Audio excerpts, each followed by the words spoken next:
আসসালামু আলাইকুম। সংবাদে আপনাদের সবাইকে স্বাগতম জানাচ্ছি আমি নুসরাত। শুরুতেই সংবাদ শিরোনাম। বিমানবন্দরের কার্গো ভিলেজে ভয়াবহ অগ্নিকাণ্ডের ঘটনায় অন্তত ২৫ জন আনসার সদস্য আহত হয়েছেন। প্রত্যক্ষদর্শীরা জানান, বিকট শব্দের সঙ্গে হঠাৎই আগুন ছড়িয়ে পড়ে পুরো এলাকা জুড়ে। মুহূর্তেই ধোঁয়ায় আচ্ছন্ন হয়ে যায় চারপাশ। খবর পেয়ে ফায়ার সার্ভিসের অন্তত ১২টি ইউনিট দ্রুত ঘটনাস্থলে পৌঁছে আগুন নিয়ন্ত্রণে আনার চেষ্টা শুরু করে। আহতদের দ্রুত উদ্ধার করে হাসপাতালে পাঠানো হয়েছে। আগুনের সূত্রপাত কিভাবে তা তদন্ত করে দেখা হচ্ছে। এদিকে উপদেষ্টাদের উদ্দেশ্যে কড়া হুঁশিয়ারি উচ্চারণ করেছেন ঢাকা বিশ্ববিদ্যালয়ের ডাকসু ভিপি সাদিক কায়েম। আজ দুপুরে এক সংবাদ সম্মেলনে তিনি বলেন, দেশের সংকটময় মুহূর্তে উপদেষ্টারা যদি জনগণের স্বার্থবিরোধী কোনো সিদ্ধান্ত নেন, তাহলে ছাত্র সমাজ তা মেনে নেবে না। তিনি আরও যোগ করেন, বাংলাদেশের ভবিষ্যৎ নিয়ে কোনো ধরনের অজুহাত বা বিলম্ব গ্রহণযোগ্য নয়। তার এই বক্তব্যে বিশ্ববিদ্যালয় চত্বরে তীব্র আলোচনা শুরু হয়েছে। অন্যদিকে বাণিজ্য উপদেষ্টা আজকের এক সংবাদ ব্রিফিংয়ে বলেছেন, আটকে থাকার অভিযোগ সম্পূর্ণ ভিত্তিহীন। আগুন লাগার মাত্র ৩০ সেকেন্ডের মধ্যেই অগ্নি নির্বাপনের কাজ শুরু করা হয়েছে। তিনি দাবি করেন, সরকারের পক্ষ থেকে ঘটনাস্থলে তৎক্ষণাৎ উদ্ধার অভিযান পরিচালিত হয় এবং আহতদের দ্রুত চিকিৎসার ব্যবস্থা করা হয়। তবে ঘটনাস্থলে উপস্থিত কিছু প্রত্যক্ষদর্শী বলছেন, প্রাথমিকভাবে বিশৃঙ্খলা দেখা গিয়েছিল।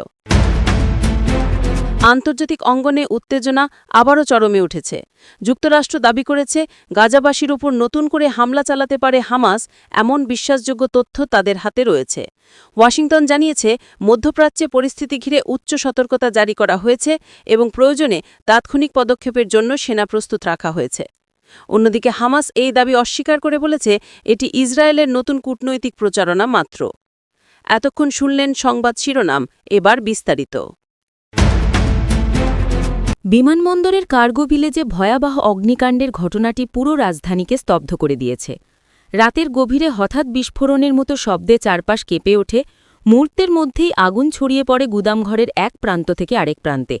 আগুনের তীব্রতা এতটাই ছিল যে কয়েক মিনিটের মধ্যে ঘন কালো ধোঁয়ায় ঢেকে যায় পুরো কার্গো এলাকা। ফলে উদ্ধারকর্মীরা প্রথমে বুঝতেই পারেননি কোন দিক থেকে কাজ শুরু করবেন। ফায়ার সার্ভিসের কমপক্ষে ৭টি ইউনিট দ্রুত ঘটনাস্থলে পৌঁছে প্রাণপণ চেষ্টা শুরু করে আগুন নিয়ন্ত্রণে আনার। কিন্তু প্রচণ্ড তাপ, ধোঁয়া আর দাহ্য পদার্থের উপস্থিতির কারণে আগুন নেভানো অত্যন্ত কঠিন হয়ে পড়ে। ঘটনাস্থলে থাকা প্রত্যক্ষদর্শীরা জানিয়েছেন, আনসার সদস্যরা প্রথমেই ঘটনাস্থলে ছুটে গিয়ে আটকে পড়া শ্রমিকদের বের করার চেষ্টা করেন, কিন্তু ধোঁয়ায় শ্বাসকষ্ট আর তীব্র তাপে আক্রান্ত হয়ে নিজেরাই আহত হন। এতে মোট ২৫ জন আনসার সদস্য দগ্ধ ও আহত অবস্থায় বিভিন্ন হাসপাতালে ভর্তি হন। চিকিৎসকেরা জানিয়েছেন, কয়েকজনের অবস্থা আশঙ্কাজনক হলেও অধিকাংশই স্থিতিশীল আছেন।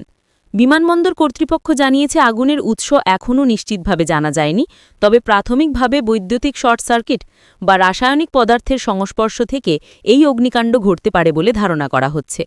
কার্গো ভিলেজের নিরাপত্তা ব্যবস্থা ও অগ্নি নির্বাপন সরঞ্জামের সক্ষমতা নিয়ে ইতোমধ্যেই প্রশ্ন উঠেছে। তবে কর্তৃপক্ষ বলছে, তারা তদন্ত কমিটি গঠন করেছে এবং প্রত্যেকটি ধাপ পর্যালোচনা করা হবে। বিমানবন্দর এলাকা বর্তমানে ঘিরে রেখেছে আইন শৃঙ্খলা রক্ষাকারী বাহিনী, যাতে কোনো ধরনের বিশৃঙ্খলা বা গুজব ছড়াতে না পারে। রাতভর ফায়ার সার্ভিস, বিমানবন্দর সিকিউরিটি ফোর্স, এফসেক এবং পুলিশের সদস্যরা যৌথভাবে কাজ করে পরিস্থিতি সম্পূর্ণ নিয়ন্ত্রণে আনেন।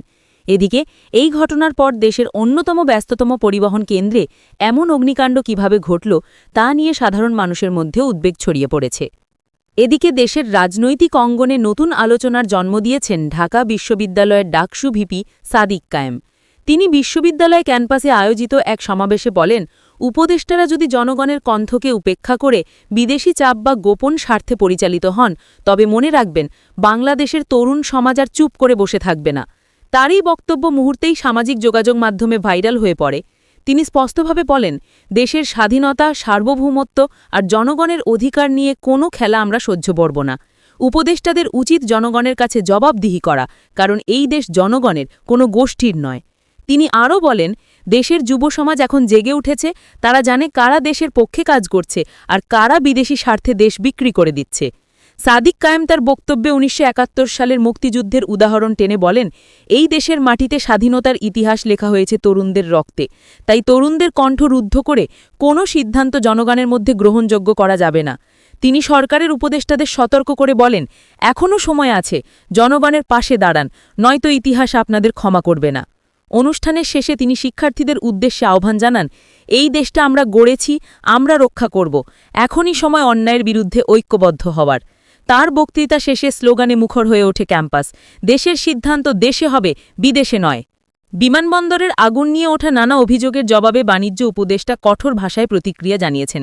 তিনি সংবাদ সম্মেলনে বলেন, অগ্নি নির্বাপনের কাজে বিলম্ব হয়েছে, এই অভিযোগ সম্পূর্ণ ভিত্তিহীন এবং রাজনৈতিক উদ্দেশ্য প্রণোদিত। তার ভাষায়, আগুন লাগার ৩০ সেকেন্ডের মধ্যেই ফায়ার অ্যালার্ম বাজে এবং সঙ্গে সঙ্গে দায়িত্বরত নিরাপত্তা বাহিনী ও ফায়ার সার্ভিস কর্মীরা কাজ শুরু করে। কোথাও কোনো অবহেলা ছিল না। তিনি দাবি করেন, সামাজিক যোগাযোগ মাধ্যমে কিছু ভুয়া পেজ থেকে বিভ্রান্তিকর তথ্য ছড়ানো হয়েছে, যাতে সরকার ও প্রশাসনের ভাবমূর্তি নষ্ট হয়। তিনি আরও জানান, সরকারের পক্ষ থেকে ইতোমধ্যেই একটি উচ্চ পর্যায়ে তদন্ত কমিটি গঠন করা হয়েছে, যারা ঘটনার প্রতিটি ধাপ খতিয়ে দেখছে। বাণিজ্য উপদেষ্টা বলেন, আমরা এই ঘটনাকে শিক্ষা হিসেবে নিচ্ছি। আগামীতে প্রতিটি কার্গো ভিলেজ ও বিমানবন্দর টার্মিনালে আধুনিক অগ্নি সতর্কতা ব্যবস্থা, স্বয়ংক্রিয় স্প্রিংকলার ও দ্রুত সাড়া দেওয়ার সক্ষমতা সম্পন্ন টিম গঠন করা হবে। তিনি আহত আনসার সদস্য ও ক্ষতিগ্রস্তদের জন্য বিশেষ তহবিল গঠনেরও ঘোষণা দেন। উপদেষ্টা আরও যোগ করেন, জনগণের টাকায় গড়া এই বিমানবন্দরকে আমরা শুধু একটি পরিবহন কেন্দ্র হিসেবে দেখি না, এটি আমাদের দেশের মর্যাদার প্রতীক, তাই এর নিরাপত্তা ও দক্ষতা নিয়ে কোনো আপোস করা হবে না। অন্যদিকে আন্তর্জাতিক অঙ্গনে নতুন করে উত্তেজনা ছড়িয়েছে মধ্যপ্রাচ্যকে ঘিরে। যুক্তরাষ্ট্র দাবি করেছে, গাজাবাসীর ওপর হামলা চালাতে পারে হামাস, এমন বিশ্বাসযোগ্য গোয়েন্দা তথ্য তাদের হাতে এসেছে। ওয়াশিংটনের এই বিবৃতি প্রকাশিত হতেই বিশ্বজুড়ে কূটনৈতিক মহলে আলোচনার ঝড় ওঠে। মার্কিন পররাষ্ট্র দপ্তরের মুখপাত্র বলেন, আমরা এমন কিছু তথ্য পেয়েছি যা ইঙ্গিত দেয় গাজার অভ্যন্তরে হামাসের কিছু সশস্ত্র ইউনিট পুনরায় সংঘর্ষের প্রস্তুতি নিচ্ছে। এই বক্তব্যের পর জাতিসংঘ এবং ইউরোপীয় ইউনিয়নের পক্ষ থেকেও উদ্বেগ প্রকাশ করা হয়েছে। যুক্তরাষ্ট্র জানিয়েছে, তারা জাতিসংঘ মিত্ররাষ্ট্রগুলোর সঙ্গে ঘনিষ্ঠভাবে কাজ করছে, যাতে সম্ভাব্য সংঘাত ঠেকানো যায় এবং মানবিক বিপর্যয় রোধে আগাম পদক্ষেপ নেওয়া যায়। অন্যদিকে হামাসের মুখপাত্র এই অভিযোগকে রাজনৈতিক নাটক বলে অভিহিত করেছে এবং বলেছে, গাজার মানুষ দীর্ঘদিন ধরে আগ্রাসনের শিকার, তারা নিজেদের রক্ষা করার জন্য প্রস্তুত থাকাটা কোনো অপরাধ নয়। ফিলিস্তিনি বিশ্লেষকেরা বলছেন, যুক্তরাষ্ট্রের এই মন্তব্য ইসরায়েলের জন্য একটি নৈতিক সমর্থন তৈরি করার কৌশল মাত্র, যাতে ভবিষ্যতে সম্ভাব্য অভিযানের যৌক্তিকতা তৈরি করা যায়।